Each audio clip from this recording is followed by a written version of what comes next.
Hello and welcome to Let Your Inbox Be Your Inbox. This is one of the most time-consuming and some might say time-wasting tools that exist in business today because it's somewhat of a necessary communication tool, but yet if we don't manage it effectively, it ends up being more of a distraction than a tool, more of a problem than being effective and distracting you from other important initiatives. So we're going to talk today about decluttering and converting to-do emails with Outlook tasks, as well as to handling some other aspects around managing your inbox. My name is Nathan Austin. I'll be presenting today. And behind the scenes, we have Stephanie Kingsley. There's a Q&A panel, just some housekeeping. By all means, if you have any questions throughout the session, go ahead and interject those. We're going to go through about 30 minutes of content, including some demonstration time today before we open it up for questions. But at any point throughout the presentation, please use the Q&A panel, and Stephanie will either interject those questions at the end, or she might even be able to answer them offline. So, all right, what are we going to cover today? Today, inbox decluttering and Outlook tasks. This one is near and dear to my heart, even though we're not going to be talking about how your organization can reduce the amount of email by using Teams, for instance, for internal communication versus email. That is a tip, but we're not going to be talking about that today. But we are going to be talking ways how we can show ways that we can solve common email management challenges. And I think email is something that needs to be managed. I think you need to have a plan and also the personal discipline to execute it. So we're going to talk about that today. We are going to go through how Outlook is a very personal experience.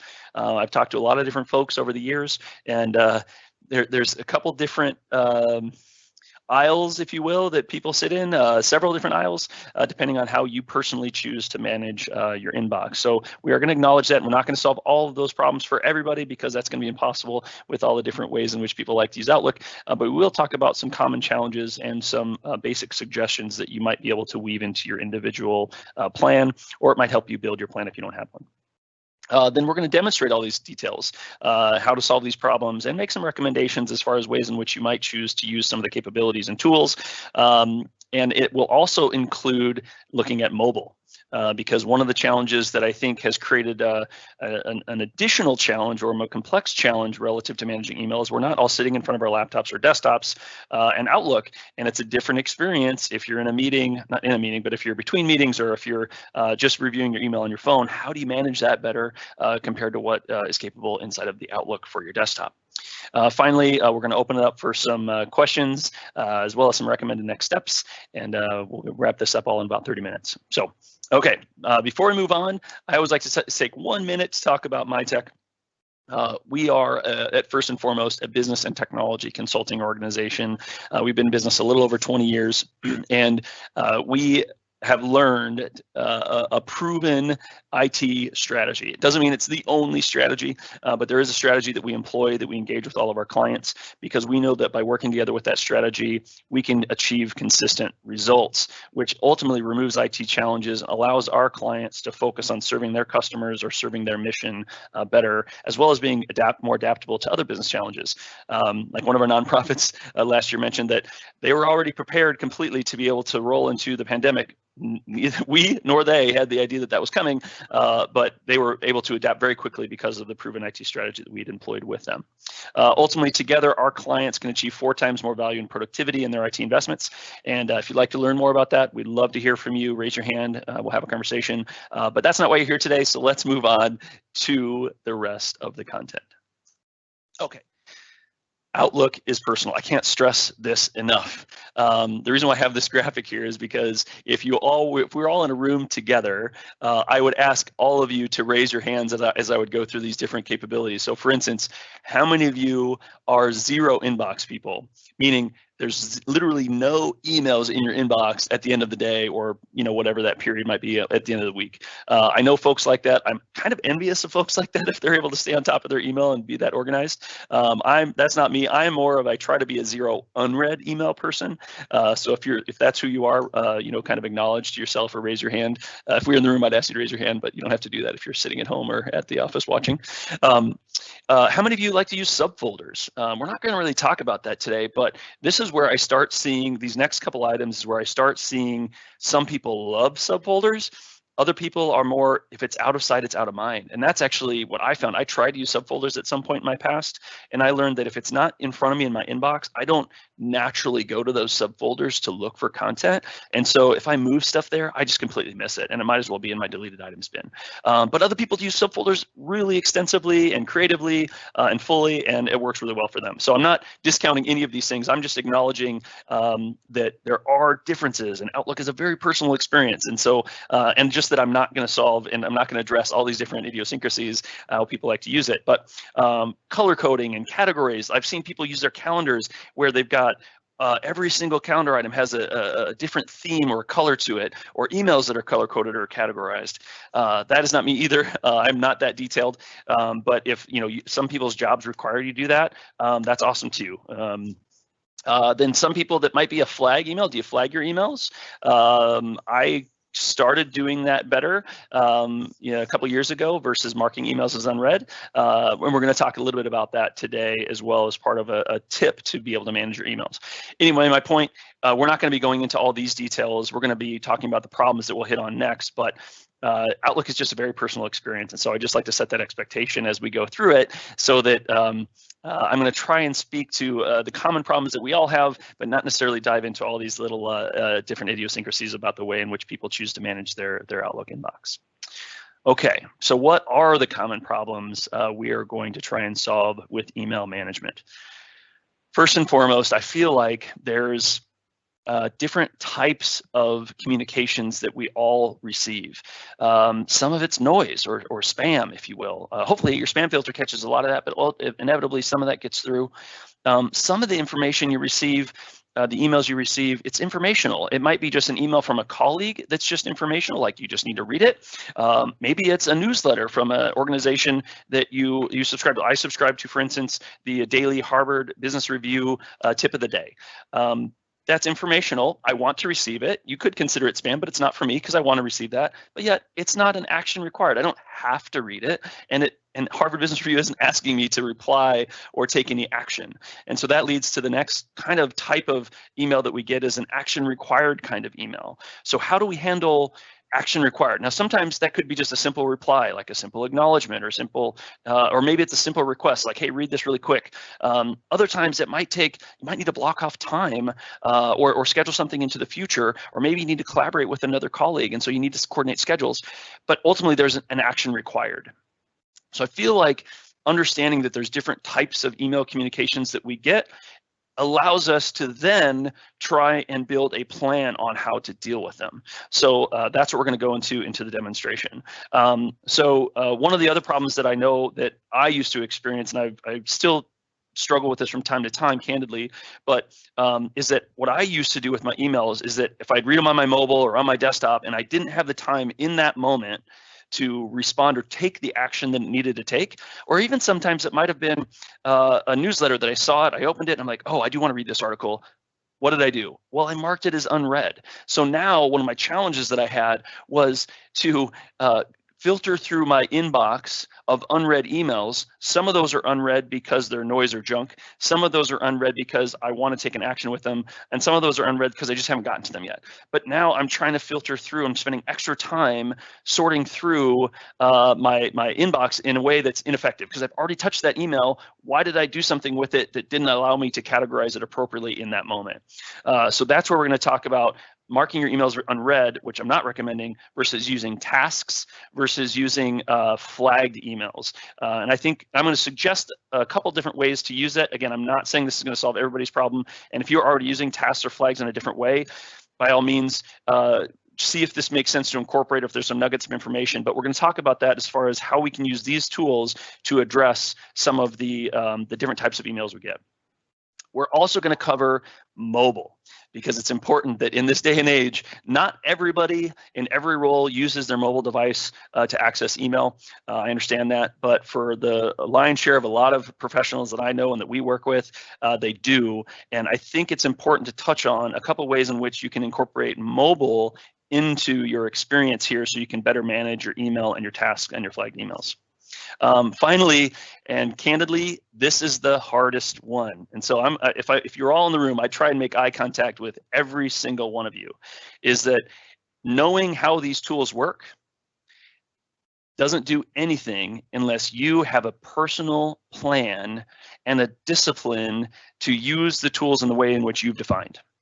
Because we all get busy in all the other tasks, all the other initiatives, and all the other things that distract us from the day-to-day. But ultimately, it comes down to, do you have the personal discipline? Can you build it into your daily or weekly rhythm? And we're going to talk about some suggestions there too, because if you don't incorporate the tools with how you choose to operate, none of this is really going to be that helpful to you.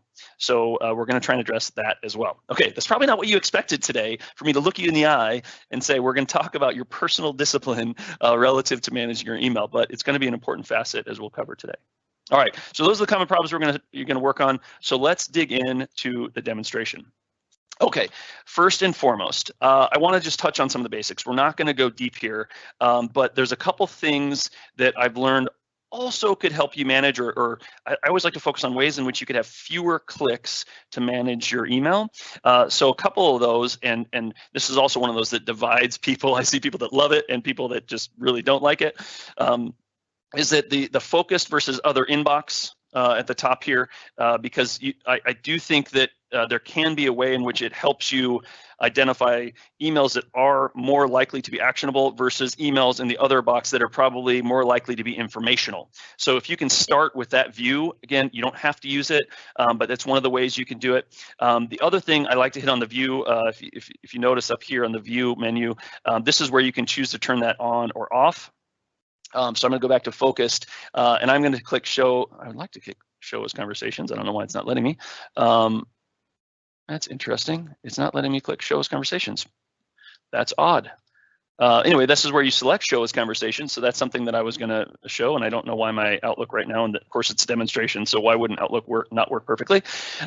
So anyway, but this is where you can select show as focused inbox. You can choose to turn that on or off, or show as conversations. One of the other things I like about show as conversations is because it allows you to look at a conversation string and have fewer clicks to manage all the emails associated with it. Because I don't know if you're like me in the past, I've definitely been out of the office. I come back to the office to a slew of emails, and if I don't have the conversations on, I might reply to an email from the morning that's already been replied to later, but I hadn't gotten to that email yet because I hadn't gone through my inbox. So these are just a couple little things that I feel like are useful, and they can be turned on or off depending on your preferences. But we're not going to go into them too deeply today at all. I just wanted to cover some really quick basics because those are some key things I do think help. Using those to the way in which you want to use them can help you have fewer clicks to manage your email. Okay. So I do want to show you a couple things. So some of the basics here, I want to show some blank menus. So I'm going to go down to down here. And this is, if you've never been down, seen this little checkbox, little clipboard icon down here, there's different lists here as far as a to-do list, task. Now, I bet a lot of you might be wishing that I wish my to-do list looked this clean. Well, fortunately, this is a demo environment, so I just deleted everything, so it looks great and clean. But you know, that might be a way to. Some of you have a bunch of legacy information in here, and old stuff that really isn't applicable anymore. You might just quote unquote declare bankruptcy on it and maybe just wipe it away if it's appropriate. Don't wipe away stuff that you still have to do. But I wanted to start with a clean slate today to kind of illustrate how these different capabilities work. But we're mainly going to be talking about the task list down here and how we manage email to get there. The task will also show you flagged emails.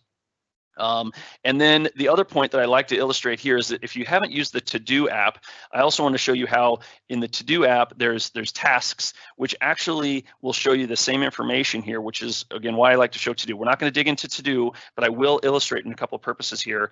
And then it will also show you if you flagged any emails, so that will show up here in your tasks. The other thing I wanted to show, and I'm going to click on the email so you see these lists here, is that in ToDo, if you haven't played with ToDo much, it actually has these same lists are available here. So it's something that if you're using your ToDo, which is also a great mobile application too, by the way, if you're using that on the mobile or if you're using it here, it does all synchronize together. So that's really nice, depending on which tool you use, personal preferences, but it does synchronize really well. And then this up here, if you're familiar, is Planner tasks. So if you don't use Planner, you won't see that, or if you haven't turned on that integration, you won't see that. But it's something that I do like to show, as it does ToDo helps pull all that together.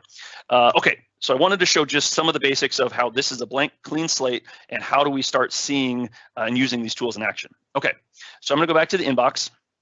When I look at the inbox, there's different types of tasks. So for instance, this one, I had some tasks that I wanted to say test tasks here. So one of the ways that you can do this, let's say Stephanie was asking me to do something, so I can basically drag and drop. I just clicked on it and I'm dragging it down here. Notice the little plus icon down there, right? So I'm gonna drag it down there. Of course, it opened up my other window. And so now I can basically identify, oh, Stephanie asked me to do it by the end of this week. Here's the due date. I want to send a reminder, 7:15 a.m. Great. So I'm going to click save and close. Now notice I haven't clicked save yet, but this is going to go to my tasks. So I'll show you that in a moment. So I'm going to click save. By illustration, I'm going to come down here and show you. I'm going to click on the tasks. Notice that's as I hover over it, it's already there, but I'm going to click on it. This was blank a moment ago, and now it exists here. When you go on your to-do list, it'll also show you flagged emails and tasks. So I'm going to flag an email to illustrate that. So this is in tasks and to-do, so it just gives you a couple different views. This one, for instance, let's say, how many of you receive event invitations? Well, I know you all do because you receive them from us. But if there's an event that you're trying to register for, maybe you don't have time in the moment to do it, and you're not sure if you want to register, but maybe you're like, you know what, I want to make sure I look at that. It's not urgent. It's not really an action required. So I'm not going to schedule a task, but I am going to flag it. So I can right click on it and click follow up. I can also, as I'm up here, I can click the flag up here. And I think I can also come over here and hover over it. So there's multiple ways in which you can flag an email. So I'm going to come over here, just flag it. So now it pops up to the top of my screen. I also want to, one of the things I also like to do is when I schedule it, well, there's some, if you right click, forgive me, I didn't show you what I did. If you right click and you go down to the menu, it can allow you to kind of assign it for a day. You can add a reminder, pick a due date, etc. So, or if you accidentally clicked it, you could clear the flag too. So that's something that if you just click it over here, it just flags it, but it doesn't give you the chance to schedule it. So if you right click on that, you can come down here and schedule that. Let's say it is something that you want to look at least in a timely fashion, you can do that. And one of the other things I like about it, if you schedule it, say, I want to look at it this week, but if it's for an event that is next week and you don't get to it, well, guess what? You can just ignore it, right? So there might be some tools to be able to identify this is not something that's an action required, but it's something that you can flag for yourself, and then we'll build it into our weekly rhythm later. So many of you are probably familiar with how to flag, but one of the things I want to show you. So now what we have done is we've assigned a task. We've assigned this task for ourselves, and we flagged an email. So I'm going to come down here again to the tasks, and notice in my tasks, I just have the task that I assigned myself. But if I come up here to my to-do list, it actually incorporates both your task and your flagged email. So I'm not saying one is right or wrong or one's better than the other, but it's just, what do you want to look at? If you just want to look at your tasks that you've assigned, here you go. And if you want to look at your to-do list, it'll show you both. The reason why I want to show this is because for some reason, I think Outlook is working on this, or Microsoft's working on this, but it kind of looks like they're both flagged emails. So that's one of the reasons why I wanted to illustrate that point, is how they show up differently. I'll also show you really quick, if I click on to do, notice it was blank last time, and if I click on tasks, hopefully it synchronizes and my flagged email synchronizes. It's not. Thank you to do for doing that and making me look good. I will close that and open it back up, and hopefully that refreshes.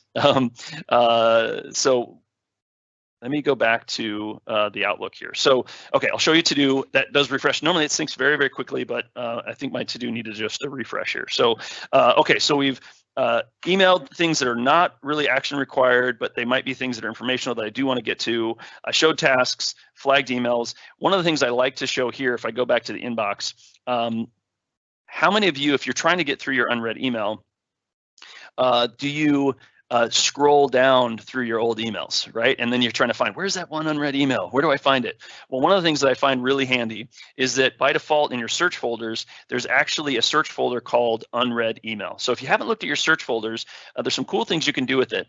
One of the things that I like to do, in fact, I have this unread email search folder in my favorites. So what I'm going to do is I can either drag and drop that to my favorites, put it up here. So now if ever I want to go look to my unread email, because maybe I've scheduled time to go through my unread email, I can just click here, and now it only shows me the items that are in my unread email.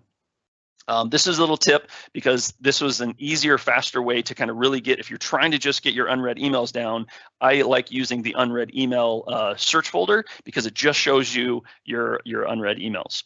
The other one that I like is because, as I mentioned, when you go here to tasks, and the way it kind of blends your flagged emails, and when you click on a flagged email here, it presents it in kind of it does actually open up the email, right? So that's not a bad way to do it. But I like being able to use the flagged email search folder. So I'm going to actually show you how to do that. I'm going to right click on this. I'm going to say new search folder. And I'm just going to say I want to mail flag for follow-up. So I'm going to click that. That's one of the default selections. Click OK. So now I've got mail flag for follow-up, and notice that one email that I flagged for follow-up is the only one that shows up in there instantaneously. I could drag and drop it up to my favorites, but instead I'm actually going to right click, and I'm just going to add it to favorites. It's another way in which you can add these folders to favorites. So now one of the things that I've created is this section that when I schedule myself time to go through my unread emails, or when I schedule myself time to work on my flagged emails, I'm not trying to search and sort and filter in my inbox. I just either click on the unread email search folder, or I click on the for follow-up or flagged. And actually, I'm going to rename that because I don't rename the folder. I want this to be flagged emails. So that's a better name for me, but for follow-up is what it defaults to. Okay, so that's an interesting little trick that I like, that I've used, because otherwise what I was doing in the past is I was in my inbox and I was just scrolling and scrolling and scrolling to find those unread emails, as opposed to just with one click summarizing those all in one simple, quick capability. So, all right, now what I'm going to show you is, okay, we've shown you how to do this and how to manage these tools in Outlook, but what about mobile? So I'm actually going to open up our mobile demo here, and I'm going to see if I can get the screen share. Here we go. And so now I've got the screen sharing going. I'm actually going to make this full screen after I minimize these other capabilities, make it full screen. Okay, so now if you're on your mobile device, now one of the challenges about mobile is I can't show you where I'm clicking with the mouse. So I'm just going to open up Outlook. So I'm going to click on Outlook. So now notice that same email that I flagged is right there. So it already shows me in mobile. But one of the challenges that I have in mobile, or at least I used to have in mobile, and especially if you're using the native mail app, this is actually what I'd recommend in order to enable and use these capabilities. You really need to use the native Microsoft applications. It'll be better from a security perspective, and it integrates with all these other tools. So I'm going to click on, for instance, here's another newsletter. I'm just going to click on this one down here. So here's a newsletter. I actually forwarded this myself to give an example of here's a newsletter. It's not really an action required, but it's something that I do want to read, okay? So there's a couple little breadcrumbs. If you notice breadcrumbs, and you see it under the yesterday here on the side, right over here, you see it under the yesterday here, and then there's breadcrumbs at the top. So I'm going to click on the breadcrumbs up at the top here and show you that when you see this menu, notice how right from your mobile, you can either flag or create a task. I like to show this because there's so many times when I'm on my mobile device and I don't want to interact with that email or do that task because it's just not as user-friendly on my mobile. I'm like, when I get back to my office or when I get back in front of my laptop, I want to do that task then. So, but what I used to do is I used to click mark as unread, and then it got back in my inbox in a way that was not what I was looking for, because now I had to manage my unread emails in a different way. So I want to flag this one. So since this was a newsletter in particular, I'm going to flag it, right? So I'm just going to click flag. You can't really see that, but notice how the flag popped up here. And so now that's going to go to my flagged items. You'll see that now we'll have 2 emails and flags. And then I want to come back and say, all right, well, what about this email? So I open up this email. Gosh, this is something I need to do. Please confirm the details of this initiative this week. Okay, so I need to, again, your colleague, very personal, right? Just setting up some emails for demonstration purposes. So I'm going to come up here again. I'm going to click on the breadcrumbs up here at the top. This is something that, and I'm sure you all get these, it's something that I need to do. It's not a quick reply. I need to review something and then make sure the details are correct per the request. So I'm going to come up here again. I'm just going to click up here, and then I'm going to say create task.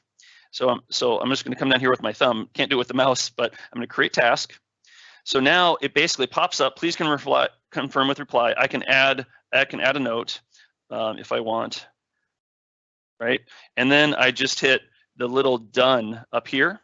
So I'm going to click that with my thumb, and now it has now created a task for me to do. Hopefully it did. And now I'm actually going to go out of my inbox, because if you recall, I created one task on my desktop and one flagged email on my desktop, and now I've flagged one and created a task on my mobile as well. So I'm going to go out of the inbox, and notice I've got the To-Do app here as well, which works great on mobile. So I'm going to click on To-Do, and so now hopefully, there we go, 2 tasks. Is it going to get the second flagged email? Clicking on that, flagged earlier. It didn't get my other flagged email. It didn't synchronize yet, but it did get my 2 tasks. So please confirm reply. This is the add note I just made. This is the one I did for my desktop. And so if I can add a task here manually, add another task manually. Forgive my fingers typing. So now that's there. So you get the idea. So now you can use your mobile device to have different, and notice these same lists are here that I showed you on the desktop. To be able to, and I don't know why that email didn't flag, and there's 2 of them flagged there. I don't know why it didn't sync. But now you see how the mobile device works, and now you can use I'm going to show you again, you can use the breadcrumbs up here at the top to be able to choose, unflag or flag or create task when you're on the fly. And so just knowing how you want to use flag versus task can set yourself up for success as far as spending less time managing your email. Okay, so now I'm going to go back to Outlook, and I want to pull up To-Do. Hopefully To-Do everything's synced. See if that's synced or not. There it goes. So now it's synced the additional tasks that I just showed you from my mobile device. We're now on the desktop. One of the things I also wanted to show you about the To-Do app is the fact that, oh, and by the way, you can also see these tasks in Outlook. So now these additional tasks, I just click on the tasks. These are the extra tasks that I created either manually. I did this via email, and this was in our mobile app. This was in our To-Do, our email Outlook inbox on the desktop. And then here's the other flagged emails that are here at the top. So you can see it all synchronizes back together very, very quickly, which I like to illustrate. And now, if you're really trying to pull this all together, one of the capabilities that's not turned on by default, at least that's been my experience if you're using the To-Do app, which I strongly recommend, by the way, is if you click up here, just up here on if you're using To-Do, you just click up here and you can pull down settings. So this is where you get to choose what is synchronized for your account. And this is a little known or lesser known item that I unfortunately is turned off. I like this one turned on because what this does is it takes all of your to-dos, lists, action requireds, flagged emails, all that stuff. And if you want, you can put it all in one spot. Now, it doesn't remove it from all the other places, but I'll show you, for example. So I'm just going to turn this on, all right? And this is also where you can turn on or off planner tasks if they come in here or not, etc. But so now I'm just going to go back. And so now this menu showed up. It wasn't there previously. So I click on all. Now it's going to show me my planner tasks, my flagged emails, my 2 emails that I flagged, and my 3 tasks that I created, all in one spot. And so what I like about that is because if I'm trying to plan my day or plan my week, I'm not clicking into these different sections or these different subtasks or sub lists. I can just go right here and I can look at everything that I've got on my plate, and then I can choose, for instance, the My Day feature that I really like is say, all right, this is something I'm going to work on today. I can just come down here and say add to my day. I need to, let's see, I want to try and read that today, so I'm going to add that there. And then I really need to reply to this, so I'm going to add that to my day as well. So really quickly, at a glance, I can choose the things that I want to work on, and then I basically created a to-do list just for today that then I can work on and just kind of go through and tag off. So, okay, so that was really the last thing that I wanted to hit on relative to planner tasks, Outlook and tasks relative to using the tools. The last part here is really talking about some suggestions. And again, this is so personalized, but putting your calendar to work for you, so you can use these tools in conjunction with your time management. So for instance, this is a suggestion, is that I do have, like, at Monday mornings, this is my demo account, of course, but Monday mornings, I like to make sure that I look at my week, and I look at this week and next week, and I make any adjustments, make sure I don't have any conflicts. If anything has come up, I try and readjust. This also helps me look at priorities, because I like to schedule a couple weeks out, sometimes even a month out, but guess what? Priorities change in that time frame where you may have planned something, or gosh, now I need to adjust because some other request came through that I need to change. So I like to have a weekly planning. I also like to check in daily, as I kind of alluded to in my to-do, is I like to figure out what's my day going to look like. What are the things I really feel like I can knock out today, that gives me an opportunity to see, well, gosh, I really got this one done and this one done, but I didn't get this one done yet. So I'm actually sometimes I'll come in here and I'll just say, take it off my day, so it goes back to my list. So that's something that I oftentimes will use my calendar at the end of the day to do, is like review what I did, and then kind of look at what I need to readjust in my schedule. I also suggest specifically scheduling time for email unread and flagged email management. Now, I just picked 10 a.m. on Tuesdays and Thursdays. I don't know what time may or may not work for you, but the reason why is because these are the times when it seems like they're not important, they're not urgent, but there's something that you basically have identified, either your unread emails that you probably need to at least check on, or the flagged emails that you told yourself you actually want to read. So it's trying to create time in your schedule to be able to be intentional about just doing that type of work. And I find that instead of trying to spread it out thinly and squeeze it into all the cracks between your schedule, if you're just intentional about scheduling a couple times a week to do that kind of work, it can dramatically impact your ability to really knock down your unread emails and follow up on your flagged emails that aren't like urgent action required. Okay, so now I'm going to go back to the presentation itself, and say, look, here's the recommended things. One, really define how you intend to use Outlook. So for instance, there's 3 different types of emails that there's probably more, but those are 3 that I think I can put into a big category. What are you going to do with noise and junk? Right? So for me, I either delete it, I might move it to my junk folder, like you can actually set move to junk, or I might say, hey, keep it in the other inbox. You can actually determine that. For informational or events or things that don't really have action required, those are the things that if I can't get to them right then, I'll flag them. If I don't need to get to them, I either read them or I delete them. But if I need to do something, if I want to do something with them, I'll just flag them because there doesn't typically have an urgency around it, or not really an action required. Finally, if it is an action required that you can't get to in the moment, that's when I definitely recommend using tasks. This is just a suggestion. These are just recommendations, but the point is, regardless of what you choose to do with these items, you need to make a plan that works for you. And again, this is the last part, is then once you understand what that plan is, how do you operationalize the plan? Build it into your calendar, build it into your weekly or daily schedule, whatever that is that works for you. If you do these 2 things, you will have, I believe, you're going to have better work-life balance. You're going to feel like you're more on top of your actions. You're going to feel like you're more on top of your inbox and feel like it's not managing you, you're managing it, which is ultimately the point. And hopefully it also allows you to spend less time in your inbox because you've been intentional about it, how you're managing it via mobile as well as via desktop, and using tasks versus flagged versus junk. All right, that's the summary.